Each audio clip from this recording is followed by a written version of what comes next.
ఆవకాయ పచ్చడి అత్యంత అద్భుతంగా కుదరాలంటే ఖచ్చితంగా తెలుసుకోవాల్సిన అతి ముఖ్యమైన విషయాలను ఈ వీడియోలో తెలుసుకోండి.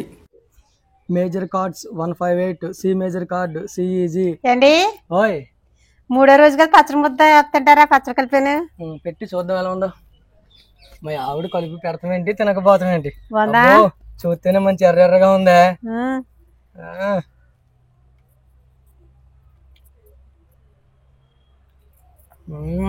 బాగుందండి, నిజంగా చాలా బాగుందా. కూర ఉన్నాక ఇదే వేస్తున్నాను మెత్తది. ఇంకా అవునండి, ముక్క పెట్టి వేస్తుందా? ముక్క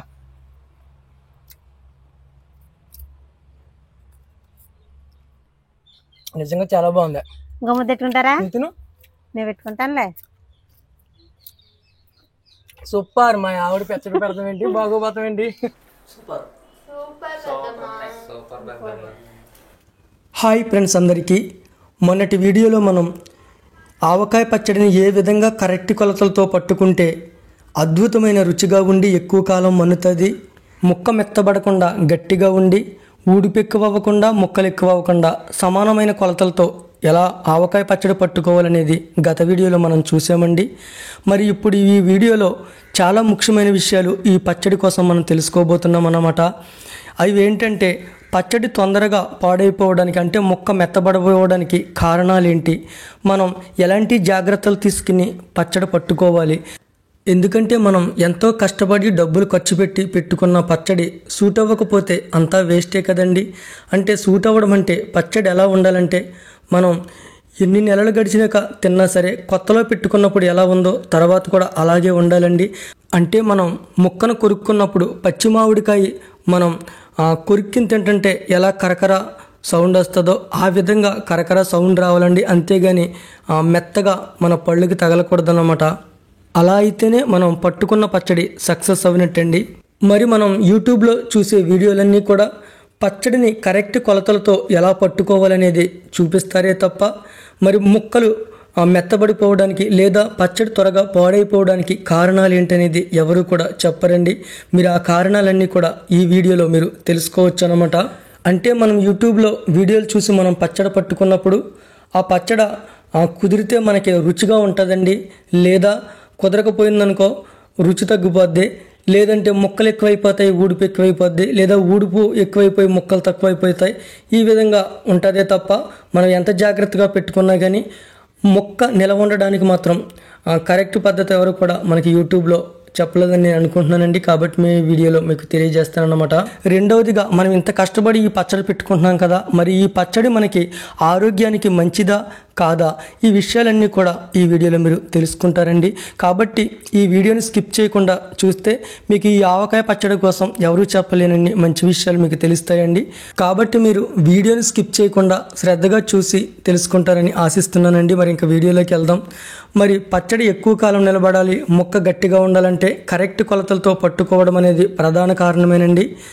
మరి మనం పట్టుకున్న ఆవకాయ పచ్చడి సంవత్సరాల తరబడి అదే రుచి, అదే సువాసన, అదే గట్టి మోపుతనం ఉండాలంటే మాత్రం ఇంకా మనం తెలుసుకోవాల్సిన ప్రధానమైన కారణాలు చాలా ఉన్నాయండి. అందులో ముఖ్యమైనది ఏంటంటే మొదటిగా మామిడికాయని మనం సెలెక్ట్ చేసుకోవడం రావాలండి. ఏ జాతి మామిడికాయలు కొనాలనేది తెలియాలన్నమాట. కాబట్టి తెలియని వారు ఎవరన్నా ఉంటే మాత్రం కొత్తపల్లి బొబ్బర దీనికి పెట్టింది పేరండి. కొత్తపల్లి బొబ్బరకాయలు సెలెక్ట్ చేసుకోండి. అవి దొరకకపోతే హైజర్లు అండి, అవి కూడా మీకు దొరకకపోతే ఆ తర్వాత చిన్న రసాలు ఇంకా వేరే జాతులకి వెళ్ళండి. ఎందుకంటే పచ్చడికి పెట్టింది పేరు కొత్తపల్లి బొబ్బర అండి. ఇప్పుడు చిన్న రసాల కాయ 10 రూపాయలు ఉంటే కొత్తపల్లి బొబ్బరకాయ 25 రూపాయలు 30 రూపాయలు, తక్కువ అనుకుంటే 20 రూపాయలు ఉంటుందన్నమాట, అంత తేడా. కాబట్టి మీకు దొరికితే కొత్తపల్లి బొబ్బరకాయలు కొనుక్కోండి. ఇంకా మనం కొనుక్కున్న కాయలకి మంగుమచ్చ ఉండకూడదండి. మంగుమచ్చ అంటే ముచ్చుక చుట్టూ ముచ్చుక దగ్గరలోనూ నల్లగా కాటిక్ కింద ఉంటుందన్నమాట. మనం ఇలా గోరుపెట్టి గీకితే కాటిక్ కింద అంటుకుంటుందండి. అలాంటి మంగుమచ్చలు లేనివి కొనుక్కోండి. మంగుమచ్చ ఉంటే మాత్రం ఆ పచ్చడి పాడైపోద్దండి. ఎందుకంటే మంగు అంటే అదంతా కూడా బ్యాక్టీరియా అన్నమాట. అంటే ముచ్చుకు చుట్టూరు నల్లగా కనిపించే 2 రకాల మచ్చలు ఉంటాయండి. ఒకటేమో జీడు కారిన మచ్చ, ఒకటేమో మంగు మచ్చ. జీడు కారిన మచ్చ అయితే పర్వాలేదండి. మనం దానిని మంగు మచ్చ, జీడి కారిన మచ్చ మనం తెలుసుకోవాలనుకుంటే గోరుతోటి మనం ఇలా గీకినప్పుడు నల్లగా కాటికలు అంటుకుంటే అది మంగు మచ్చ అండి. గట్టిగా ఉండి మనం గీరుకున్నా సరే రాకుండా స్ట్రాంగ్గా గట్టిగా అంటుపెట్టుకుని ఉంటే అది జీడి మచ్చ అన్నమాట. జీడి మచ్చ ఉంటే మాత్రం మనకేమీ పర్వాలేదండి. మంగు మచ్చ మాత్రం లేకుండా చూసుకోండి. రెండవది, మనం కొనుక్కున్న కాయలు పూర్తిగా ముదిరిపోవాలండి, టెంక కట్టేయాలి, కానీ పండు రంగు మాత్రం రాకూడదన్నమాట. ఈ జాగ్రత్త కూడా మీరు చూసుకోండి.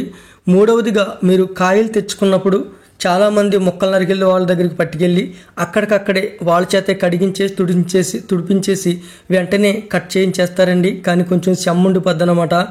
ఈ ఆవకాయ పచ్చడికి ఎట్టి పరిస్థితుల్లో కూడా నీరు కానీ చెమ్మ కానీ తగలకూడదండి. వాటి ద్వారా బ్యాక్టీరియా వెళ్ళిపోయి ఈ పచ్చడి చాలా తొందరగా పాడైపోద్ది అనమాట. కాబట్టి ఎప్పుడైనా సరే మీరు మామిడికాయ ముక్కలు తెచ్చుకున్నప్పుడు, మామిడికాయలు మీరు కొనుక్కున్నప్పుడు ఇంటికి తెచ్చుకుని మీరు శుభ్రమైన ఉప్పు నీటిలో కడుక్కిని తుడిసేసి ఒక 5 నుండి 10 నిమిషాలు ప్యానగాల్లో ఆరబెట్టి అప్పుడు పట్టుకెళ్ళి వాళ్ళ చేత నరికించి తెచ్చుకోండి. ఇలా అయితే మీకు ఎటువంటి వాటర్ తోటి కూడా బ్యాక్టీరియా అందులోకి వెళ్ళదన్నమాట. ఇంకా మనం అందులో వేసి ఆవపిండి, ఉప్పు ఇవన్నీ కూడా సూర్యరశ్మికి తగిలించాలండి. ఉదాహరణకి ఇప్పుడు ఉప్పు ఉందనుకోండి, దాన్ని ఎండలో పెట్టి బాగా ఎండబెట్టి మనం ఆడుకోవాలన్నమాట, కళ్ళుప్పు. అలాగే కారం కూడా అండి, మీకు తెలుసుంటే మంచి మిరపకాయలు కొనుక్కుని మనం బాగా ఎండబెట్టుకుని ఆడించుకుంటే మంచిదండి. లేదా పచ్చడి కారం అని అడిగి రేట్ ఎక్కువైనా సరే మంచి కారాన్ని కొని తెచ్చుకోండి. మనం పచ్చడి కొరకు వాడే ప్రతి వస్తువుని కూడా ఎటువంటి చెమ్మ లేకుండా పూర్తిగా ఆరిందాన్నే యూజ్ చేసుకోండి. అంటే పచ్చడి ముక్కలు కలపడానికి పెట్టే జాడీ కానీ లేదా వాటి కలపడానికి గరిటెలు కానీ దానిపైన వేసే మూత కానీ ఏదైనా సరే బాగా శుభ్రంగా ఉండి ఆరిపోయి ఉండాలండి. ఎటువంటి చెమ్మ కూడా దేంట్లోనే ఉండకూడదన్నమాట. చివరికి మనం పచ్చడి జాడీని నిల్వ చేసే చోటు కూడా శుభ్రంగా ఉండాలండి, ఎటువంటి బ్యాక్టీరియా లాంటిది లేకుండా. ఇంకా చివరిగా ముఖ్యంగా మనం చేయవలసింది ఏంటంటే పచ్చడి జాడీని సాధ్యమైన మట్టికి ఫ్రిడ్జ్లో పెట్టేసుకోండి. పచ్చడికి లైఫ్ అవ్వడానికి ఫ్రిడ్జ్ని మించిన పరికరం మరొకటి ఉండదన్నమాట. అందుకే మనం పచ్చడి పట్టుకున్న వారం రోజుల లోపులోనే మనం దానిని పట్టుకెళ్ళి ఫ్రిడ్జ్లో పెట్టేసుకోవాలండి. ఫ్రిడ్జ్లో పెట్టుకుంటే మనకి ఎంతకాలమైనా సరే పచ్చడి పోదండి. మనం ఇవన్నీ కూడా కరెక్ట్గా చేసుకుని ఆ జాడీని పట్టుకెళ్ళి ఫ్రిడ్జ్లో పెట్టేసుకుంటే మీరు సంవత్సరం పోయాకైనా సరే ఇప్పుడు పెట్టుకున్న పచ్చడి ఎలా ఉందో అలాగే ఉంటుందండి. ఇవన్నీ కూడా నేను చెప్పినట్టు చేసి కరెక్ట్ పద్ధతిలో పట్టుకుని మీరు ఫ్రిడ్జ్లో పెట్టినప్పుడు. ఇంకా పచ్చడి పాడవడానికి మరికొన్ని కారణాలు ఉంటాయండి. మరి వాటిని అయితే మనం ఏమీ చేయలేము. అవేంటంటే రైతులు రసాయన ఎరువులు వీటికేసి నీళ్లు తోడితే ఆ పచ్చడి తొందరగా పాడైపోద్దండి. మరి అది కూడా మనం తెలుసుకుని కొనుక్కోవాలంటే కష్టం కదా మార్కెట్లో కొనుక్కున్నప్పుడు. మాలాంటి ఇళ్ళకాడ పల్లెటూరులో ఉన్న వాళ్ళకైతే ఇవన్నీ కూడా చూసి కొనుక్కుంటాము. మరి మార్కెట్లో కొనుక్కునే వారికి ఈ విషయం తెలియదు కాబట్టి దానిని వదిలేయండి.